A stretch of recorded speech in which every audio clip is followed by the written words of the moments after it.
Is this a play that has always been on your radar? Not as something for me necessarily, but just I was so knocked out by it.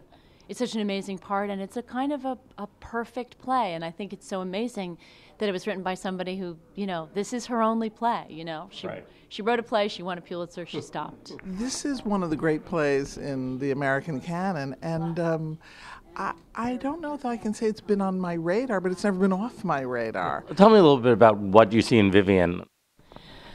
Well, I was an English major, so I like the books, I like the language, I like the poetry, I like all that. What's amazing is that the play had a wonderful run off Broadway many years ago, and it's been a long time since audiences have seen it. Even though it's a very contemporary play, I think it really has elements of classic tragedy. It's this seemingly very powerful person who has not so much worried about the rest of the world, whether it's her students or the people in her world around her, and she felt like she didn't need to, and then, hubris goeth before the fall. It's such a terrific play about so many things. It's about a woman who has a diagnosis of cancer, but it's about so much about how we face challenges in our lives and what opportunities are presented when we have a challenge. Vivian, for all the horror that she goes through,